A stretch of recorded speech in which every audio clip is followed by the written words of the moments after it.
uyu mwanya rero nashaka twinjire mu ijambo ry'Imana.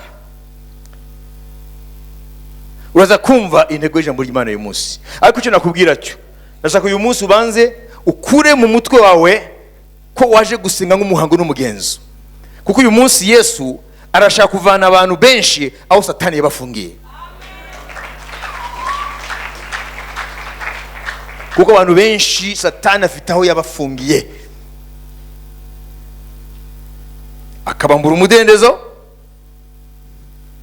akabambura icyatumye Imana ibarema, nukuvuga ngo kwikorera, kwihimbaza, kwinezeza. Reka dusome ubutumwa bwiza bwanditswe na Matayo, ibice 27 ku murongo wa 57 kugeza kuri 66. Nuko nimugoroba haza umuntu w'umutunzi wo muri Arimataya witwaga Yosefu, kandi nawe yari umwigishwa wa Yesu. Uwo ajya kwa Pilato asaba intumbi ya Yesu. Aho rero Yesu wamaze kumushira ku giti, okay? Yesu yabambwe, ariko ntabwo arahambwa. Wabibise? Ariko yamaze gupfa. Maze Pilato ategeka ko bayimuha. Yosefu ajyana intumbi ayizingira mu mwenda w'igitare wera, ayishyira mu mva y'inshya.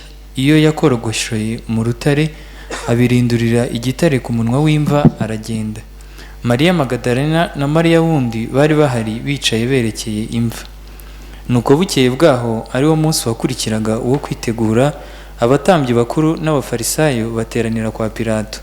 Baramubwira bati, Mutware, twibutse yuko wa mubeshyi akiri muzima yagize ngo iminsi 3 nishira azazuka. Nuko tegeka barinde igituro cyane bazageze ku munsi wa 3, kugira ngo abigishwa be bataza kumwiba bakabwira abantu ngo arazutse, maze kuyoba kwa nyuma kukaruta kwa mbere. Pilato arababwira ati, ngaba barinzi, nimugende mukirindishe uko mubizi. Nabo baragenda barindisha igituro, bahoma ubushishi ku gitare kugira ngo bagiteranye n'umunwa w'igituro, babushyiraho ikimenyetso, abarinzi bahari. Amen. Nuko uwo munsi w'isabato ushize, ku munsi wa mbere w'iminsi 7, umuseke wenda gutambika, Mariya Magadalena na Mariya wundi bajya kureba cya gituro. Habaho igishyitsi cyinshi, kuko marayika w'Umwami Imana yaramanutse avuye mu ijuru, abirundura igitare akicaraho. Ishusho ye yasaga n'umurabyo, n'imyenda ye yeraga nk'urubura. Babarinzi bamubonye bagira ubwoba, bahinda imishitsi, basa n'abapfuye. Ariko marayika abwira abagore ati, mwebweho mwitinya, kuko nzi yuko mushaka Yesu wabambwe. Ntari hano, kuko yazutse nk'uko yabivuze. Nimuze murebe aho Umwami yari aryamye. Nimugende vuba mubwire abigishwa be yuko yazutse, kandi azabanziriza kujya i Galilaya. Iyo niho muzamubonera, dore ndabibabwiye.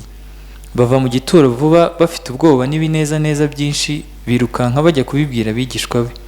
Maze Yesu ahura nabo arababwira ati, ni amahoro. Baramwegera bamufata ku birenge baramupfukamira. Maze Yesu arababwira ati, mwitinya, nimugende mubwire bene data bajya i Galilaya, niho bazambonera. Bakigenda, bamwe muri ba barinzi bajya mu murwa babwira abatambyi bakuru ibyabaye byose. Bateranira hamwe n'abakuru bajya inama, bagurira abasirikare ifeza nyinshi bati, mujye muvuga muti, abigishwa be baje nijoro dusinziriye baramwiba. Umutegeka naramuka byumvise tuzamwemeza, namwe tuzabakiza amakuba. Nuko bakehera ko bijyanira ifeza, babigenza uko bohejwe. Iryo jambo ryamamara mu Buyuda na bugingo n'ubu. Amen. Mwabyumvise? Yesu ashizwe ku musaraba, hanyuma isaha igeze guhera saa 3, saa 9 Yesu aravuga byose birarangiye. Hanyuma baza gusuzuma ko yapfuye, bamucumita icumu mu rubavu, ruhinguranya umutima, havamo amaraso n'amazi, kimenyetso cy'uko yapfuye. Bari abagabo babiri bandi bari bambanywe nawe iburyo n'ibumoso, bo babavuna amaguru. Ariko Yesu bamucumita icumu kubera iki? Kuko handitse ngo nta gufa ryerizavunwa. Imana ihabwe icyubahiro. Hanyuma bari barasoza ibyanditswe byera batabizi. Noneho amaze gupfa, mu bantu bakomeye bari baramwizeye hari uwitwa Yosefu w'Arimatayo n'uwitwa Nikodemu, yari impuguke mu mategeko, yari mu gice cy'abafarisayo. yari umunyacubahiro mu bayuda. Noneho Yosefu yari umutunzi, ajya gusaba intumbi ya Yesu Pilato, niyo yarahagarariye Kayizari, umwami w'isi yose w'icyo gihe w'umuroma. Hanyuma arayimuha. Yari afite imva yari yaricukuriye mu rutare, ategereje igihe azapfira, kuko ari umutunzi, yari imva ihenze. Hanyuma bashiramo intumbi ya Yesu, azana n'abakozi be, bafata n'ibuye bashira ku muryango, aho umuryango wari uri winjira muri urwo rutare. Kubera ko sabato yari igeze, kandi nta kintu bakwiye gukora ku isabato. Amen, haleluya. Pasika y'Abayuda nayo yari igeze. Noneho bamaze kubikora, baragenda. Mukwiye kumenya ko Yesaya yahanuye ko Yesu naza ngo azasangira imva n'umutunzi. Uvuga ngo bazamushira mu mva y'umutunzi. Na Yosefu ari Matayo yari arasohoza ibyanditswe byera. Haleluya. Nta na kimwe cyabaye kuri Yesu kitari cyaranditswe. Noneho baragenda, hanyuma bajya mu bya sabato no kwitegura munsi ya Pasika. Kuwa mbere rero w'iminsi 7 sabato irangiye, ari cyumweru cyacu, twumvise ko Maria Magdalene, amen, nundi Maria, kuko hari wa Maria batandukanye muri Bibiliya. Noneho bajya rero ku gituro kugira ngo barangize ibyo bitari birangizwe, ibyo bita embaumer le corps. Hari ibyo basigaga kuko amasaha yari yabafashe. Mwabyumvise? Kugira ngo nibice sabato. Noneho bageze hafi aho, Maria Magdalene yaravuze ngo ninde ari budukurire cya kibuye, kuko bo nta mbaraga bafite kukura icyo kibuye. Bivuga ko cyari kinini.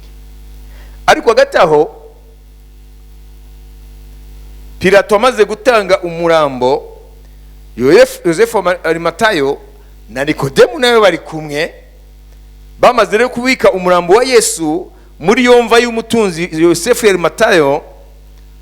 Noneho Abayuda batubwiye, hariya Abayuda hariya ibyo bavuze ngo nuko bukeye bwaho ari wo munsi wakurikiraga uwo kwitegura, abatambyi bakuru n'abafarisayo bateranira kwa Pilato.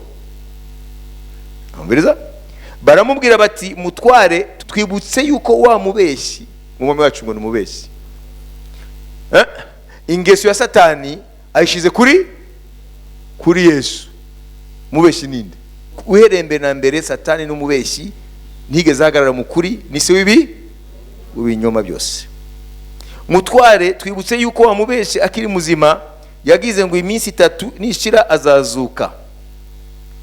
Nuko tegeka barindi gituro cyane, bakirinde cyane, bazageze ku munsi wa 3, kugira ngo abigishwa be bataza kumwiba bakabwira abantu ngo arazutse.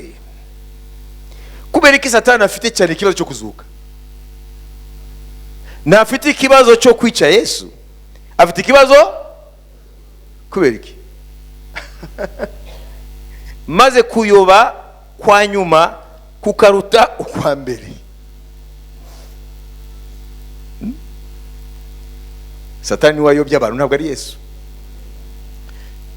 Iteka Satani ibye abishira kuri Yesu, ko n'umuriganya. Pilato arababwira ati, ngaba abarinzi, nimugende mu kirindisho gituro uko mubizi. Je byanjye nabirangije, urukiko rwarangije, ibyo bindi ni byanyu, ntago mbirimo. Umviriza? Nabo baragenda barindisha igituro. Umviriza? bahomiki basomere hari umiriza nijye bita mu gifaransa scellé bahoma ubushishi ku gitare. Jye ngomba cyumva nubona ibi containers ziva mu mahanga containers murazibona iyo muzirebye biriya imodoka bizizana ntago ziba zifunze gusa zirafunga bagashiraho n'amagufuri bagashira susele bagashira ikimenyetso cyuko nimubona iki kidahari mumenye ko bayifunguye bango ni kwerekana ko nta muntu wayifunguye. Satani aravuga ati ntabwo ari gusa gushiraho ikibuye ahubwo ni muhome ni mu kirundo bavuga ngo ni mudadire aho mu bushishi ku gitare kugira ngo bagiteranye. Urumva ngo bagiteranye, urumva mbere bari bateretse ibuye noneho bo baravuga ngo nibaye gute nibasunike bahome badadire mu kirundi bafunge neza bagiteranye n'umunwa w'igituro. Urumva babushyiraho ikimenyetso abarinzi bahari. Kubera iki Satani afite izo mpungenge zose? Kuko Satani ni umumarayika mu rwego hejuru wagomeye Imana akaba yaravumwe, ariko ni umumarayika wo mu rwego rwo hejuru yita les archanges, mu rwego rwa Mikael. Akaba yarahindutse Luciferi bisanzwe ni umumarayika w'umucyo. Luciferi yaje guhinduka Satani. Luciferi porteur de lumière niko bivuga. Lucifer kuvuga ngo porteur de lumière, ujyana umucyo. Niko yarameze mbere ataragomera Imana. Amaze gomera Imana rero ahinduka Satan, l'adversaire de Dieu. Ahinduka umwanzi w'Imana, umumarayika umwijima. Nivuga ngo rero ntabwo aza gutyo umubone, afite imyuka y'abadayimoni yinjira mu bantu noneho ikabakoresha ubushake bwa Satani. Aba bantu rero bari ibikoresho muri uwo mwanya. Kubera iki tuvuga gutyo? Ni kubera ko mbere yuko Yesu amufata muri rya joro Getsemane hari amagambo yavuze ngo igihe cyose nari kumwe namwe mu rusengero ntimwigeze mumfata, ngo ari iki ni igihe cyanyu n'icy'ubutware bw'umwijima. Bivuga ngo ari abaje kumufata bari barimo amadayimoni, ari bariya bose bakoreshejwe uretse ba Yosefu wari Matayo na Nikodemu n'abigishwa be, abandi bariho barakoreshwa n'imbaraga z'umwijima. Na ziriya nama zo kujya gushiraho bagafunga neza umunwa w'igituro kugira ngo ntihazagire umuntu azaza ngo baza abantu bakureho banyuma bibi umurambo wa Yesu bajye kubesha ko yazutse. Izo zose ni inama z'abadayimoni. Ariko ikibazo niki? Kubera iki Satani atarutse avuga ngo namwishe ngo birangire hawo umunsi mukuru mu bwami bw'umwijima? Kubera iki nubwo yamaze kumwica aracyafite impungenge? Kubera iki? Kubera Satani we azi ibyanditswe byera. Nubwo yatezwe umutego n'Imana, ntamenye ko kwica Yesu, amen, bizahinduka aho kugira ngo arangize ibya Yesu, ahubwo bizaba bitangiye. Imana ihabwe icyubahiro. Noneho Satani amaze kwica Yesu akoresheje bariya, ariko kuko ari gusoza umugambi w'Imana Yesu atubera igitambo, ntabwo we yahise atuza muri we, kuko aravuga ati rero nazuka, mwumvise ariya magambo ntabwo ari bariya abantu, ngo ahubwo ngo nibajya kubesha ko yazutse, uri si Satani, ni bariya abantu nibajya kubesha ko yazutse, ngo iyo nkuru izaba mbi kurusha iya mbere. Mwabyumvise? None rero Satani arabizi ko izuka rya Yesu Kristo, amen, niyo nkuru iruta izindi nkuru zose.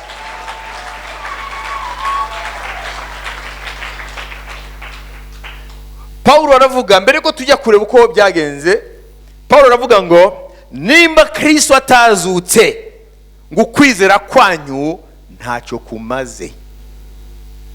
Twasome vuba vuba Korinto. Urwandiko rwa mbere Paulo andika Korinto 15 tugeze ku murongo wa 17 tugeze ku murongo wa 23. Kandi niba Kristo atazutse kwizera kwanyu ntikugira umumaro, ahubwo muracyari mu byaha byanyu. Nuvuga ngo nimba Kristo atazutse kwizera kwa Gikristo nikugira umumaro. Arakomeza, kandi niba bimeze bityo n'abasinzire muri Kristo bararimbutse. Niba bimeze gutyo n'abapfuye baramwizeye ibyabo byararangiye bararimbutse. Niba muri ubu bugingo Kristo ari we twiringiye gusa. Aha rero hari ukundi kuri nshaka mumenya muri verse. Tuba duhindutse abo kugirirwa impuhwe kuruta abandi bantu bose. Uriya murongo wa 19 usubiremo neza. Niba muri ubu bugingo Kristo ari we twiringiye gusa, tuba duhindutse abo kugirirwa impuhwe kuruta abandi bantu bose. Mbere ko akomeza aya magambo nacyo babwiye, Satani nubwo yatsinzwe aracyakomeza uburiganya bwe. None akarema ubutumwa bucuritse, aho abantu bavuga ubutumwa buha abantu ibyiringiro by'ibyo bazabona mu buzima bwaho gusa. Aha rero iyi verse uyu murongo ukubise ishoka l'évangile de prospérité. Amen. Zamura icyubahiro cy'umwami Yesu. Piga makofi kwa Bwana Yesu Kristo. Amen. Ngo nimba bakubwira ubutumwa bwo kwiringira Yesu muri ubuzima gusa, uzabona amafaranga, uzabona urubyaro, uzabona ibiki n'ibiki, ibi dukeneye hano muri iyi si gusa, akaba ari byo bakubwira ko kwizera Yesu biguhesha ibyo ukeneye muri ubuzima gusa, bavuze hano ngo ahubwo uro kuririrwa. Subiramo. Niba muri ubu bugingo Kristo ari we twiringiye gusa. Nimba uzajya ugenda buhoro buhoro. Niba muri ubu bugingo Kristo ari we twiringiye gusa. Nimba muri ubu bugingo ari we twiringiyemo Kristo gusa. Wabyumvise? Nimba kwizera Yesu biduhesha ibyo muri iyi si gusa. Wabyumvise? Dore biri tubwire ibyacu. Tuba duhindutse abo kugirirwa impuhwe. Tuba duhindutse abo kugirirwa impuhwe. Biwegi François ngo umviriza, si c'est dans cette vie seulement que nous espérons en Christ, nous sommes les plus malheureux. Urumva malheureux birenze kugirirwa impuhwe. Nous sommes les plus malheureux de tous les hommes. Ngo turingorwa kurusha abantu bose.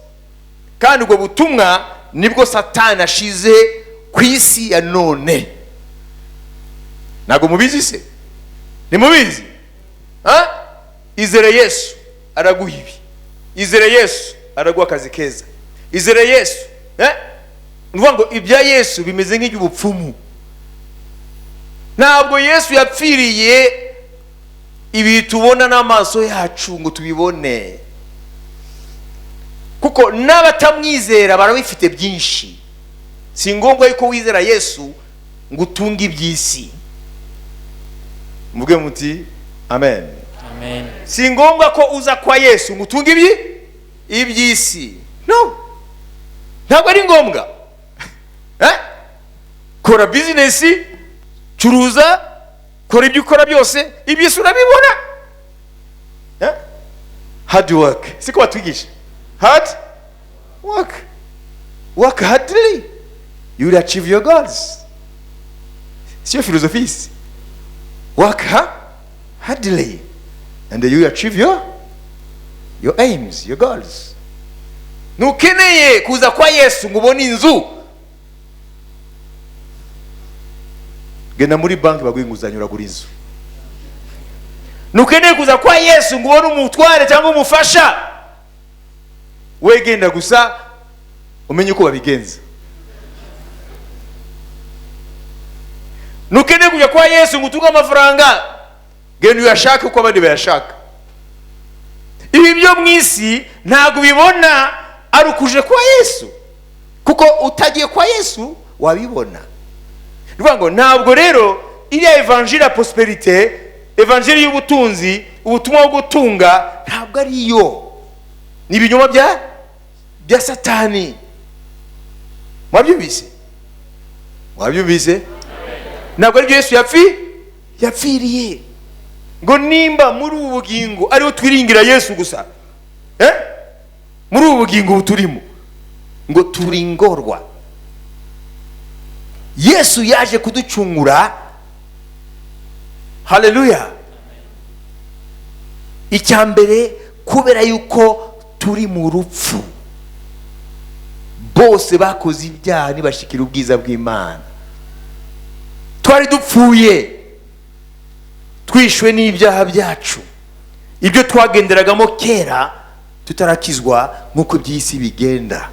Twumvira umwami uteka ikirere, ari umwuka ukorera mu bantu bagomera Imana. Ngo noneho Imana yatuzuranye na Kristo, itugira abazima hamwe nawe, itwicekana n'abantu ho mu ijoro. Kugeza aho iby'imitungo ntabwo biri ngombwa. Wanyuze gusa Imana tubwira ngo niba mukeneye muri iyi si, ndazi yuko mubikeneye kuko nabahaye imibiri hari kikeneye. Yaravuze ngo mwe nimumere nk'abari ab'isi b'abapagani, ngo nimushake ubwami bw'Imana no gukiranuka kwayo, ibyo byose Satani abashukisha ni inyongera. Uko niko Imana ivuga. Satani afata ibyo Imana yita inyongera akabigira intego yo gupfa kwa Yesu. Banyibise. Utubona rero babantu bajya imbere y'itoro ry'Imana, ngo hanyuma ngo mbwira Yesu ngo nutankorera ibi ndakuvaho. Ntimurabumva? Ntabwo bamenye ubutumwa icyo aricyo. Ngo nimba ibyo muri iyi si aribyo twiringirayemo Yesu gusa, turabukuririrwa, turingorwa. Kuko ntabwo ukeneye kuza kuri Yesu ngo ubone amafaranga, ntabwo ukeneye kujya kuri Yesu ngo ubone inzu, ntabwo ukeneye kuva kuri Yesu ngo ubone akazi. Ibyo n'ab'isi barabifite. Mwabibise nawe nukora ugakora ukabigenza uko babigenza, kuko nabo ntago babivukanye. Nawe urabigeraho ukabigenza uko babigenza.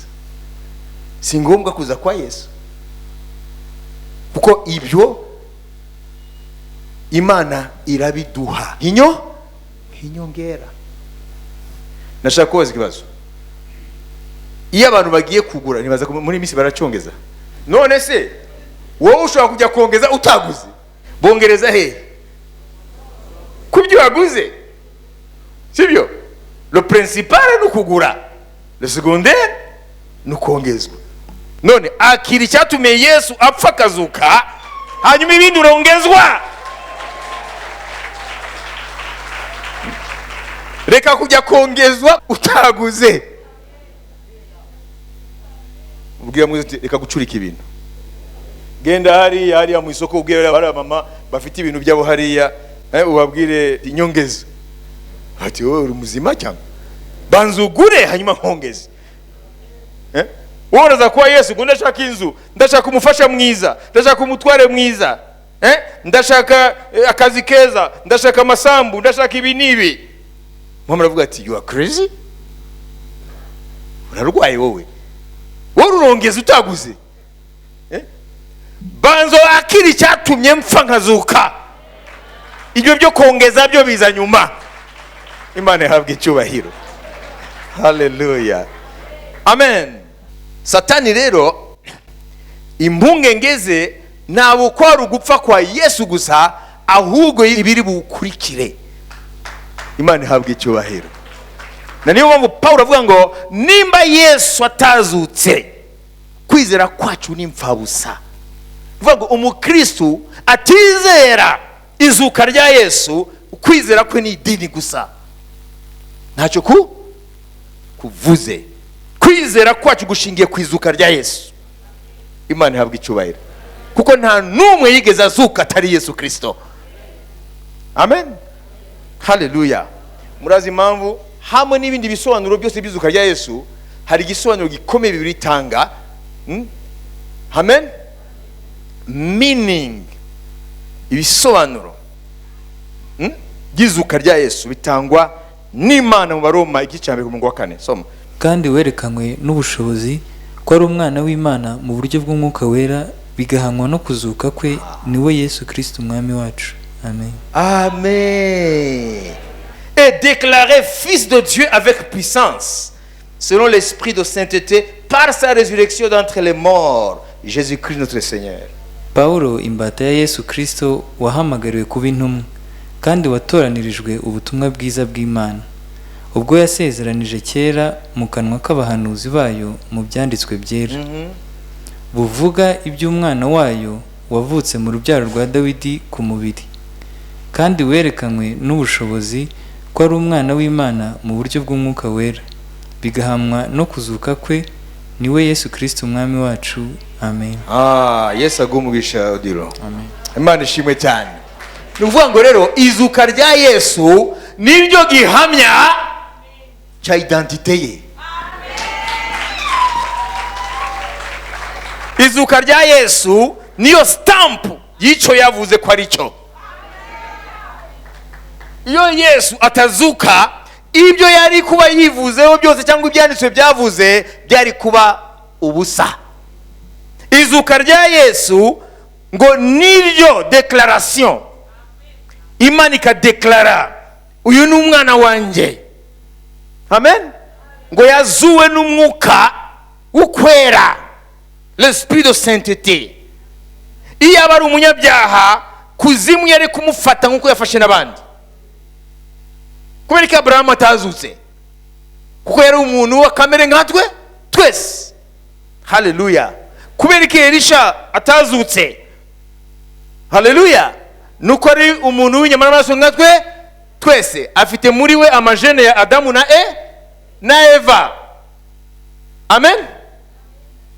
Impamvu Yesu yapfuye akazuka nukubera yuko we ntago yabyawe nk'uko we nanjye tuvuka, hakaba harabaye ubushake bw'umugabo n'umugore, ahubwo mu nda ya Mariya Imana ubwayo niyo yaje iterekamo, haleluya, uwera wayo ari buvuke. Amajene ya Yesu ntabwo ari ya Adamu. Amajene ya Yesu ni amajene yera y'Imana nzima.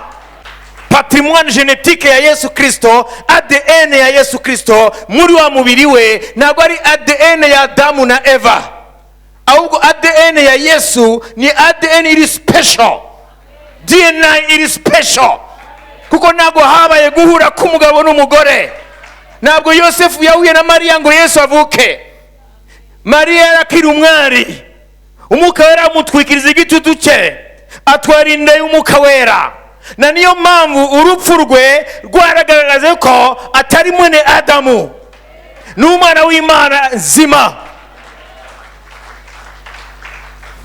Izuka rye niyo kashe y'icyo ari cyo, déclaré avec puissance par l'esprit de sainteté qu'il est fils de Dieu. Kubera ko Yesu ari umwana w'Imana byagaragajwe n'izuka rye. Haleluya. Piga makofi kwa Bwana Yesu Kristo.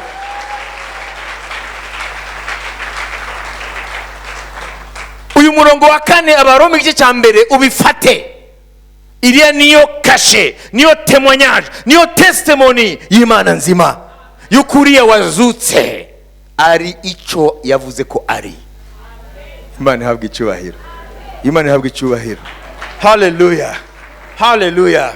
Niyo mpamvu jewe ntago ndi disciple wa Mose, uko Mose ntabwo yazutse. Je ntago ndi disciple wa Abrahamu ntabwo yazutse.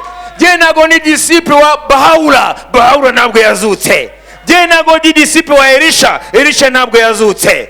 Je ni disciple wa Yesu Kristo wa Nazareti, kubera ko yarazutse.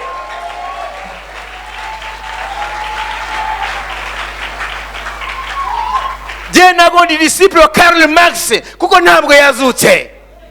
Je ntago ndi disciple wa Lenine kuko ntabwo yazutse. Je ntago ndi disciple wa Socrate kuko ntabwo yazutse. Je ni disciple wazutse, Yesu Kristo wa Nazareti. Déclaré avec puissance par l'esprit de sainteté à travers sa résurrection. Ngo nimba tazutse, kwizera kwawe kuvemo. Ntacyo kumaze. Kuri empty. Ni gufite substance. Haleluya. None rero munyemerere tugende rero kuwa mbere w'iminsi 7 ibyabaye nugo mu Kirundi badadiye bafunze umuryango w'igituro ngo agumemo ngo ntibaze kumuvanayo ngo babeshe ko yazutse. Ils ont scellé l'entrée du tombeau. Babyumvise. Soma rero muri Matayo ari 20 umurongo wa mbere. Nuko umunsi w'isabato ushize kuwa mbere iminsi 7 umuseke wenda gutambika, Mariya Magadalena na Mariya wundi bajya kureba cya gituro. Habaho igishyitsi cyinshi. Kurikira neza umurongo wa 2 niho turi buhagarare tugusengera. Kuko marayika w'umwami Imana yaramanutse. Kuko marayika w'umwami Imana yaramanutse avuye mu ijuru. Abirindura igitare. Twese abirindura igitare. Abirindura igitare. Akicaraho. Ubwo butumwa bwanze bw'uno munsi. Marayika ava mu ijuru mu museke wa mbere w'imisiri 7 ariyo dimanche yacu ari umunsi twita dimanche y'umunsi cyumweru. Aramanuka ava mu ijuru abigishitsi abirindura cya gitare kubera iki il a roulé nabwo yagize gutya gusa cya gitare bari abarinzi b'imbaraga by'ibigango yaje guterura we yagize gutya nyuma kirabirinduka. Ntabwo yabirinduye igitare gusa ngo amaze kibirindura none umuryango w'igituro ukabukinguka ngo yacicayeho. Kubera iki atakibirundiye gusa nyuma yihagarare. Marayika se yarakeneye kwicara? Marayika akeneye kwicara? Ashobora guhagarara imyaka 1000 hano atarushye. Kubera iki yakicayeho? Ntabwo urabyibaza. Haleluya. Kicyumweru murataha mwishimye. Haleluya. Kuko ntago nonda ba bad news. Good news. Twese dusubiremo. Marayika w'Imana aramanuka nk'umurabyo. Abirindura igitare akicaraho. Abirindura igitare cyari gifunze igituro akicaraho. Muvuge muti abirindura igitare akicaraho. Abirindura igitare akicaraho. Amakofi kwa Bwana Yesu Kristo. Amen. Ariko reka twumve ukuntu yarameze uwo muntu yabirindira igitare. Gatatu. Ishusho ye yasaga n'umurabyo. Sinabibabwiye se? Muvuge muti yabitubwiye. Ishusho yasaga n'umurabyo. N'imyenda ye yeraga nk'urubura. N'imyenda ye yeraga nk'urubura. Birumvikana afite ishusho yahavuye. Avuye he? Avuye penyewe. Pinga makofi kwa Bwana Yesu Kristo. Avuye muri ofisi y'Imana. Amen. Iyo uhuye n'Imana ikwanduza ubwiza bwayo. Mose yamaranye n'Imana iminsi 40 n'amajoro avayo asa nayo. Abayuda baramureba bariruka. Biba ngombwa ko yitwikira gutya mu maso kugira ngo babashe kuvugana.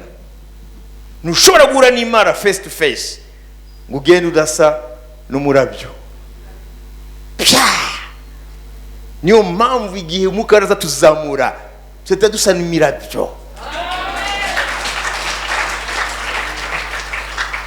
Niyo mpamvu nukine kujya kugura bya produit ngo wisige. Nta mpamvu yabyo. C'est de l'argent perdu ukica na epiderme. Kubera ko ari yita phenotype na genotype. Biriya biproduit bakayisiga bagahinduka bari barica umubiri wabo babyubise. Kubera yuko bazakomeza babyisige kubera yuko barahindura phenotype nibahindura genotype.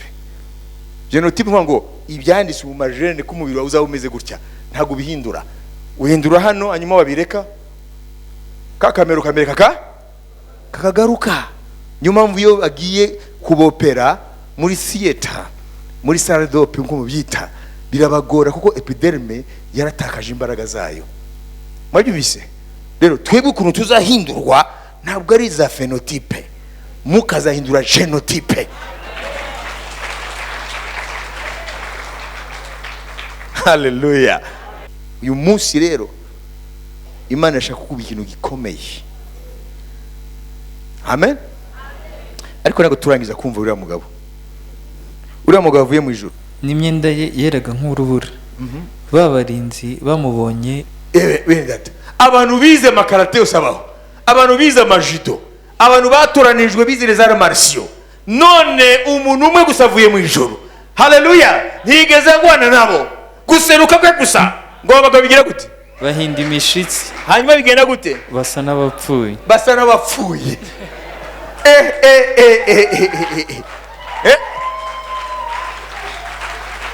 Babagabo bahinda imishitsi bagwa hasi basa nk'abapfuye. Imana ntabwo yashatse kubica, ko ashaka ko nabo iyo Nkurunziza nibageraho bazihane, kuko babaye abahamya b'ibyabaye.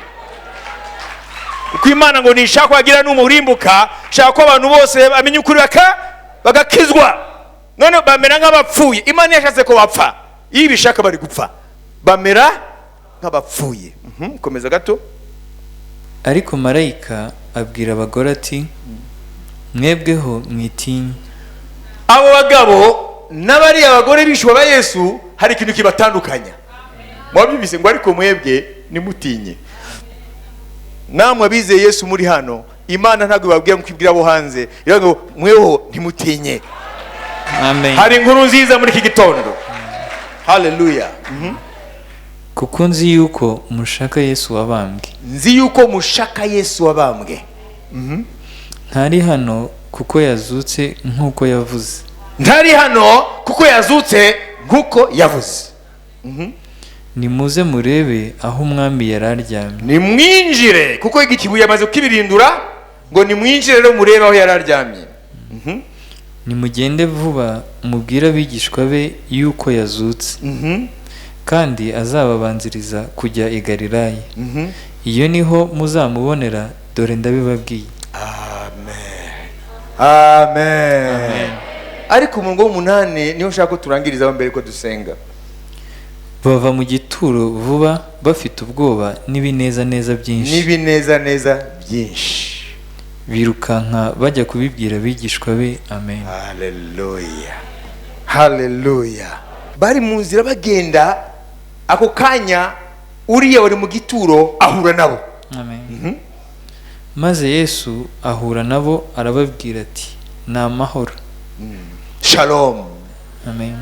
Yaje kuvuga shalom ku bari hafi, shalom ku bari kure. Amen. Baramwegera bamufata ku birenge baramupfukamira. Maze Yesu arababwira ati, mwitinya, nimugende mubwire bene data bajya i Galilaya, niho bazambonera. Haleluya. Hey, kadukomeze rero turebye babagabo. Bakigenda bamwe muri babarinzi bajya mu murwa, babwira abatambyi bakuru ibyabaye byose. Bateranira hamwe n'abakuru bajya inama, bagurira abasirikare ifeza nyinshi. Satani n'ubu aracyakora. Noneho babahaye ruswa. Kuko Satani atanga ruswa. Mumenye ko Satani ari we se wa ruswa? Bati, mujye muvuga muti, abigishwa be baje nijoro dusinziriye baramwiba. Umutegeka naramuka byumvise tuzamwemeza, namwe tuzabakiza amakuba. Nuko bahera ko bijyanira ifeza, babigenza uko bohejwe.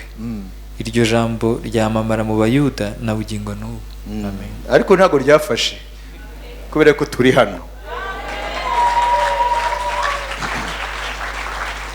Rero umviriza, mume 5 minutes kurikira. Haleluya. Gupfa kwa Yesu ni kimwe. Amen. Gupfa kwa Yesu ni kimwe, kuko nabandi barapfa. Itandukaniro rya Yesu nuko atapfuye gusa. Amen.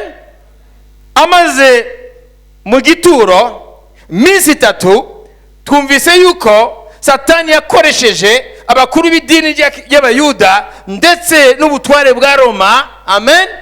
Binyuze muri Pilato, noneho baragenda bafunga igituro neza n'ikibuye kinini, baragishiraho, nubwo ari Matayo yaregetse ibuye, ariko barazanye imbaraga zikomeye ngo ikibuye gifunge, ndetse bafunge burundu, ntihazagire n'umwe azaza ngo amukuremo hanyuma abeshe ngo yazutse, ngo abigishwa be bazaza bamwibe babeshe ngo yazutse. Satani aratinya izuka rya Yesu, kuko niryo ryamumennye umutwe. Umwanditsi w'igitabo cya Heburayo aravuga ngo haleluya, haleluya, ngo par sa mort, kubw'urupfu rwe, amen, il a anéanti, yahinduye ubusa celui qui avait la puissance de la mort, c'est-à-dire le diable. Ahindura ubusa uwari ufite ubutware ku rupfu, ari we Satani. Et il délivra, abohora, tous ceux qui étaient retenus dans la servitude, abari mu bubata à cause de la crainte de la mort, batinya urupfu. Hanyuma Yesu akavuga mu byesho Yohana igice cya mbere, aravuga ati Yohana witinya, dore ndi uwa mbere ndi uw'imperuka, nari narapfuye ariko mbona ndi muzima iteka ryose, ni jye mfite imfunguzo z'urupfu n'izikuzimu. Imana ihabwa icyubahiro. Iki gitondo rero nashaka kubwira ngo Satani aho yagufungiranye hose, ibyo yagufungiranyemo byose, ubuzima bwawe bukaba buri ahantu ntibumuvinge, Satani ari ahantu yabuhambiriye. Uravuga ngo ntakigenda. Mu buryo bw'umwuka Satani yaragufungiye ahantu, ntiyagufunze gusa, yaradadiye, yagushize ahantu aragushiramo, noneho afata ikibuye ashira hariya ngo ntuzigere uhava, ntihazagere nuza gutabara. Arigihe tugera mu buzima ntihagire n'udutabara. Nimufate iriya situation y'igituro cya Yesu, nibyo bakoze ku muryango w'igituro, ubifate nka situation abantu bajyamo mu buzima bwabo. Ari ahantu ubuzima bwacu Satani yabufata akabufungira ahantu, wowe ubwawe ntuhikure, ntihagire n'uwahakuvana, kuko ntabwo yagushizeho gusa, ntiyagushize muri kagereza, ntiyagushize muri icyo gituro, ahubwo yashizeho n'ibuye rifunga. Ibuye urifate nk'imbaraga ze n'ibintu bitandukanye akoresha n'abantu batandukanye kugira ngo iyo situation yawe ntuzayivemo. Si ibyo gusa, yahise gushiraho n'abarinzi kugira ngo ntuzigere uvaho, abarinzi n'abadayimoni.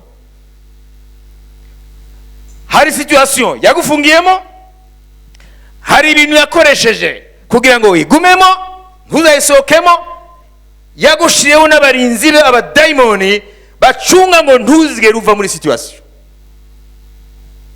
Yaba uburwayi, yaba ubukene, yaba ingorane zitandukanye mu buzima, yaba ubwoba kubera impamvu runaka, igihe cyose ukagenda n'ubwoba, ukarara n'ubwoba, ukabyuka n'ubwoba, ukagendana nabwo, yaba ari ubukene bw'akarande, buri kintu cyose gituma uba mu buzima butanezeza Imana, nawe nta munezero ufite, ubuzima busharira, ubifate ko ari situation Satani yagushizemo, nkuko bashize umubiri wa Yesu mu gituro, none afata n'ikibuye, ari bwo buryo yakoresheje kugira ngo ugumemo ntuzigere uva muri situation, hanyuma agashiraho abadayimoni rero bazengurutse ubuzima bwawe kugira ngo ntuzave muri iyo situation.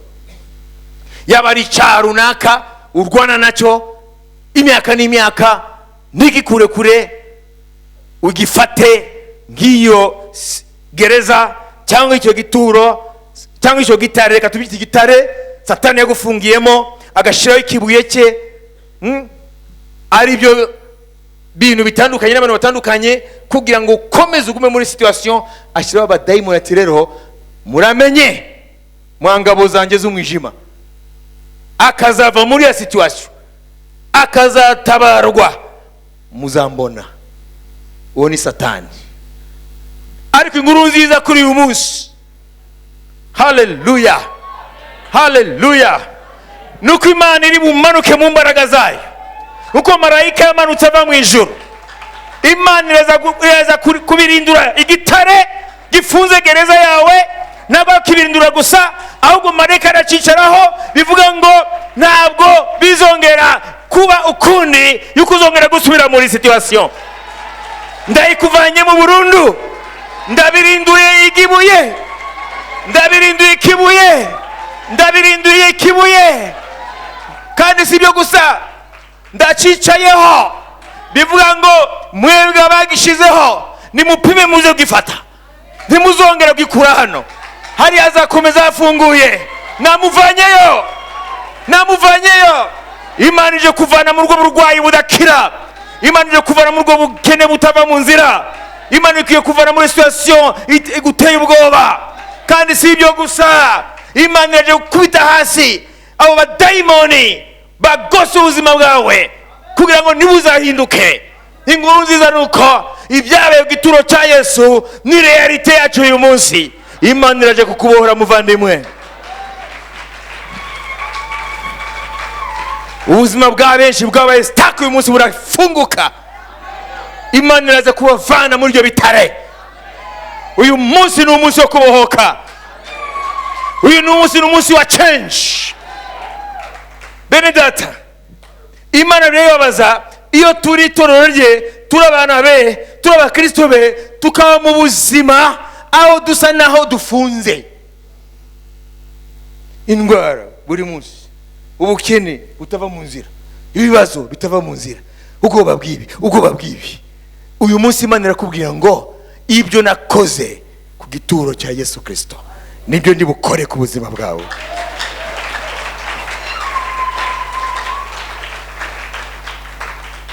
Imana irashaka gutumura abo badayimoni nkuko yatumuye bari bagabo bari barinze igituro cya Yesu ngo ntavemo. Imana iraje gusunika no kubirindura ibintu byose bituma uyu munsi utishimira umwami wawe, kuko Yesu yatubatuye tuba umudendezo. Murizera yuko izi nkuru ari ukuri? Haleluya. Murizera ko Imana niza abazimu bari butumuke? Haleluya. Murizera ko ubuzima bwanyu aho Satani yabufungiye uyu munsi Yesu ari bubasohoremo? Haleluya. Niyo mpamvu Satani atinyizuka rya Yesu, kuko imbaraga zazu Yesu bapfuye n'Imana yasutse mu itorero. Haleluya. Zigakora muri twebwe abamwizera. Bene data, guhinduka k'ubuzima bwacu biva yuko wizera iyi nkuru nziza. Nashaka ko wizera uyu munsi. Nago turi gusenga amasengesho menshi, isengesho rimwe gusa ukaba wizeye ibi, ubuzima bwawe burahinduka. Nimba ari icyaha cyagufunze nikurekure, uyu munsi uwo muzimu arakuvaho. Nimba ari situation runaka, uburwayi, ubukene n'ibindi ntazi bya karande byagufunze, ubuzima bwawe ntago butemba ngo uve mu bwiza ujya mu bundi. Urasenga yego, uraza mu materaniro, ariko nashanje imihari. Uyu munsi Imana iraje muri iyo situation nkuko yamanutse gituro cya Yesu Kristo. Iraje kubirindura ibigufunze ngo nusohoke. Urashaka gusohoka ariko ntago bishoboka. Haleluya. Uranira muri cyo gitare bagutabare, nta n'umugutabara. Ariko uyu munsi Imana yumvise byawe. Imana iraje kugutabara. Imana iraje kugutabara. Ibyo abantu badashobora, Imana iraje kubishobora. Iyi niyo nkuru nziza. Haleluya.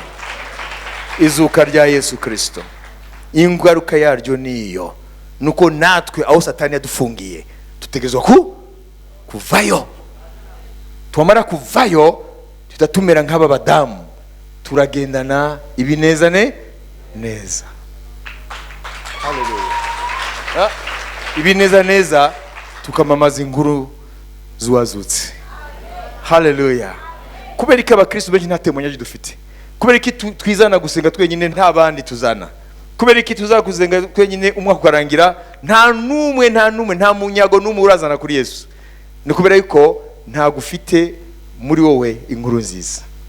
Urura struggling na situation yawe, kuko kugira ngo ubwire abantu inkuru nziza nuko ibikurimo. Amen. Ariko wowe ura struggling no ibibazo byawe. iyi nkuru nziza ntabwo ikurimo, na niyo mpamvu kuva mu kwa mbere kugeza 12 uza wenyine, nta muntu urazana kuri Yesu.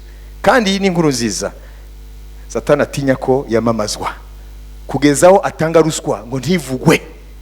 Uwo ni Satani, kuko arabizi ko nivugwa imbaraga ze ziratumurwa, aho ubutumwa bw'izuka bya Yesu buvugwa abadayimoni bashobora kubyihanganira, kuko baravuga ngo nous sommes démasqués, batuvumbuye. Uyu munsi twabavumbuye, uyu munsi twabavumbuye, abadayimoni twabavumbuye. Nindashaka uyu munsi ko Imana imuvana muri situation yarimo, kuko Imana irabizi, irazi ibintu urastragulinga nabyo. Amen, haleluya. Wowe gusura yibwira, singomba kubibwira kanaka hanyuma agenda senga. Icyo nzi, Imana yaza kohereza imbaraga zayo zibirindure igitare, zibirundure ikibuye, na usohoke mu gitare. Imbaraga z'Imana zije kubirindura icyagufungiranyemo kiveho. Sibyo gusa, iratumura abo barinzi b'abadayimoni Satani yakurindishije ngo ntuzamucike. Uyu munsi uramucika, uyu munsi uramucika, uyu munsi uramucika. Hallelujah. Today is your day. Today is your day. Day of freedom in Jesus name. Hallelujah. Uragenda uvuga ati I'm free. Kuva none I'm free. Hallelujah. Free from sin, free from disease, free from poverty, free from fear. Hallelujah. Nimwemere kuba abanyedini, ntacyo bizabamarira. Nimureke kwizera kumuvinge noneho kubyara imbuto zako. Hallelujah. Nashaka udusenge mu buryo butandukanye n'ubwa mbere. Haguruka wereke Imana iyi situation. Hallelujah. Imana igira ikora ibintu bikomeye mu buzima bwawe. Hallelujah. Hallelujah. Zamura amaboko yawe ku Mana. Hallelujah. Hallelujah. Hallelujah. Ndaguhaye akanya gatuvugane n'umwami, mubwire ko mwizera, umwereke iyo situation, umwereke aho hantu wumva yuko ushaka kuva, umwereke ibyo bintu ushaka kuvamo, umwereke ibintu wumva yuko bikwiye guhinduka mu buzima bwawe, umwereke aho hantu wumva yuko ukwiye kuvanwamo. Hari n'ibyo abantu batazi ariko Imana irabizi. Uyu munsi impinduka ize mu buzima bwawe.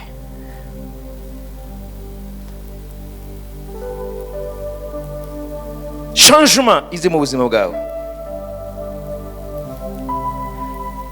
Ndizera ko umaze kubwira umwami, noneho turashaka twizere hamwe twese. In the mighty name of Jesus.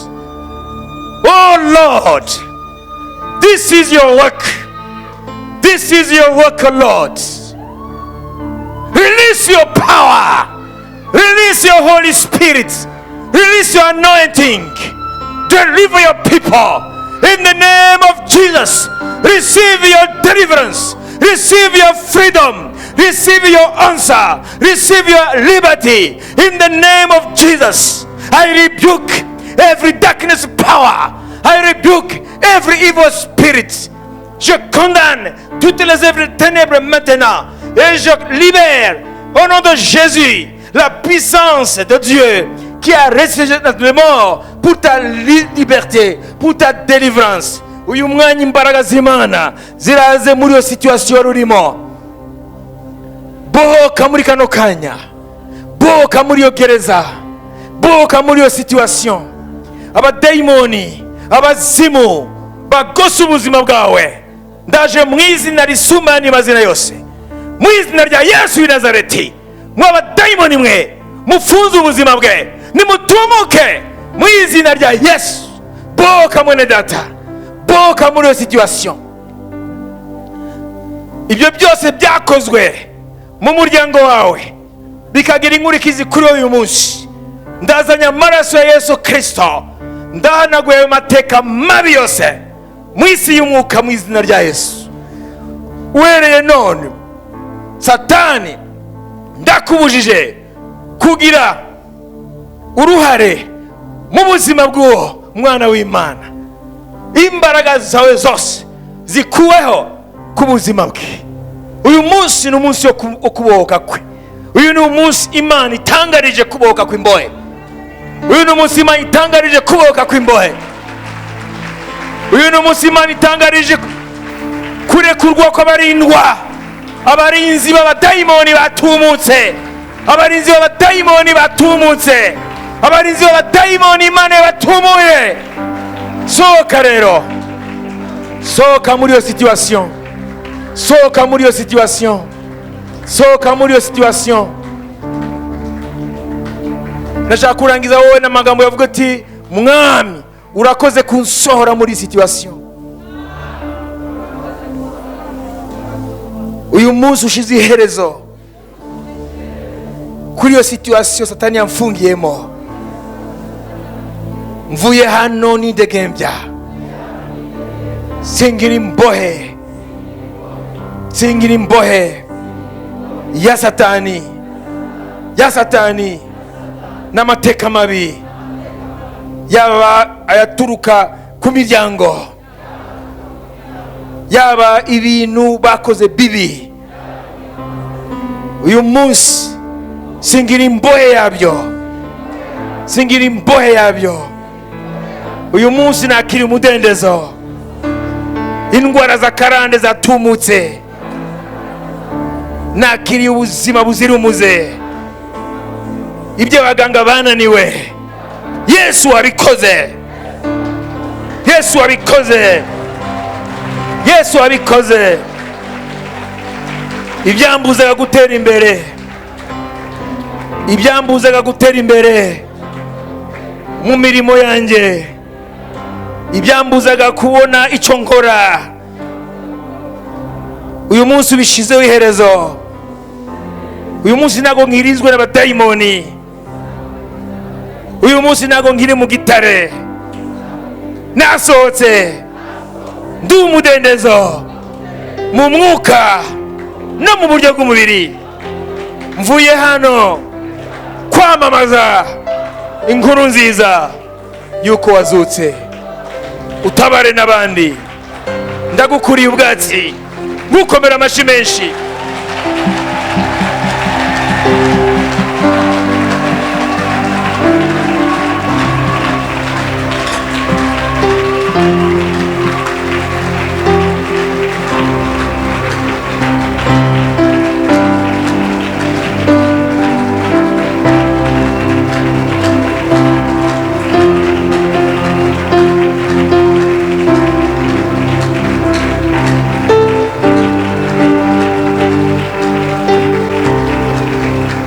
Hallelujah, hallelujah, hallelujah.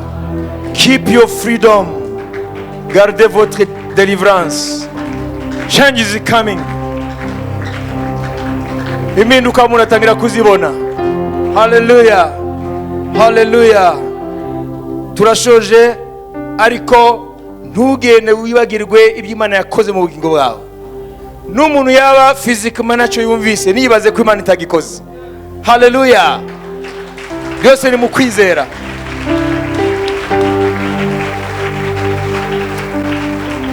Reka tubaho umugisha.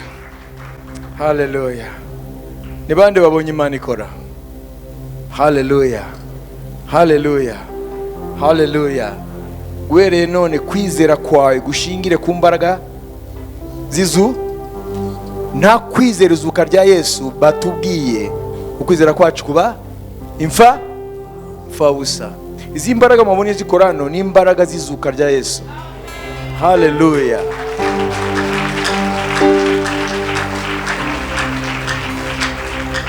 Ikindi mukwiye kumenya, iyaba atazutse ntago twari kumuhamagara ngo akore. Impamvu yakoze nuko ari muzima. Kandi uko tuzakomeza guhagarara mu mbaraga zizuka rya Yesu, azakora ibirenze ibi. Haleluya. N'abanyantege muri twe bazakomera. Imana ihabwe icyubahiro. Haleluya. Ubuntu bw'umwami wacu Yesu Kristo n'urukundo rw'Imana no gusabana n'Umwuka Wera bijyana twese. Amen. Shalom shalom. Muzagira icyumweru cyiza.